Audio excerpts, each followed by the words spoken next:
Selamat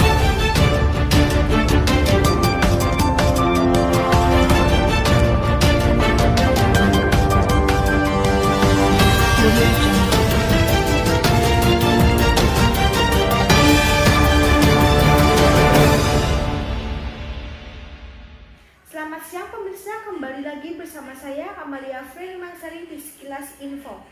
Tanah longsor kembali terjadi, kali ini longsor terjadi di Desa Pasir Panjang, Kecamatan Salem, Kabupaten Brebes, Jawa Tengah pada Kamis 22 Februari 2018 pukul 8 waktu Indonesia Barat.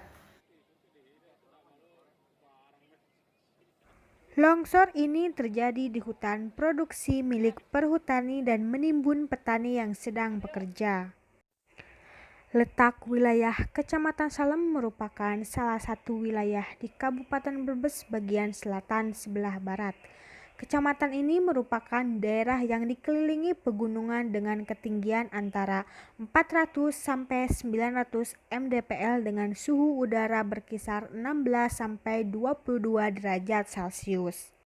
Faktor utama penyebab tanah longsor adalah intensitas hujan cukup tinggi hingga beban air di tanah bertambah. Selain itu, di wilayah tanah longsor terdapat penebangan pohon secara liar. Jika dilihat dari karakteristiknya, Gunung Lio terletak di antara Kecamatan Salem dan Kecamatan Banjarharjo dengan topografi tinggi, yaitu dengan ketinggian 400 sampai 900 mdpl. Tanah longsor ini menimbulkan kerugian baik fisik, sosial, ekonomi, maupun lingkungan. Kerugian fisik dan lingkungan yang terjadi yaitu akses jalan provinsi antara Kecamatan Salem dan Kecamatan Banjarharjo di Kabupaten Brebes juga tertutup material longsoran. Data yang didapat dari penanggulangan bencana ada 14 orang dinyatakan luka berat dan berhasil diselamatkan dan dibawa ke Puskesmas Bentar, Desa Bentar, Kecamatan Salem, Kabupaten Brebes dan 6 orang lainnya dinyatakan tewas. Tanah longsor memiliki panjang 2,3 km menutupi lahan seluas 23,6 hektar. Terdiri dari aliran sungai, hutan produksi, jalan, dan areal persawahan. Mahkota longsor terletak di ketinggian 660 meter dpl atau dari paras air laut rata-rata.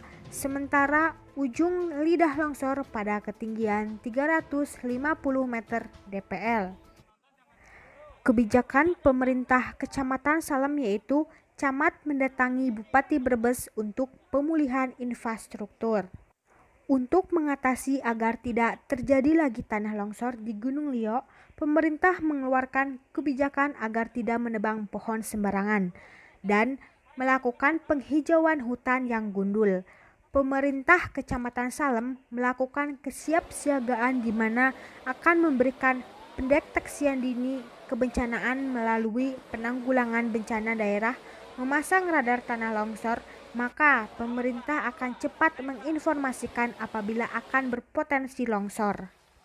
Untuk matriks skala tingkat bahaya, di sini kita harus menentukan tingkat probabilitas. Yang kita dapatkan yaitu 4. Hampir pasti 75 sampai 100% terjadi tahun depan atau sekali dalam 10 tahun mendatang. Untuk skala dampak kejadian yaitu pada tingkat 2, ringan, kurang dari 10% wilayah yang terkena. Dan untuk skala tingkat bahaya, di sini kita menarik garis antara probabilitas yang kita dapat yaitu tingkat 4 dan dampak pada tingkat 2, lalu akan menemukan titik temu yang berada pada warna kuning, yang artinya adalah longsor di Gunung Lio ini beresiko sedang. Demikian sekilas info, saya Amalia Frenimangsari mengundurkan diri, sampai jumpa.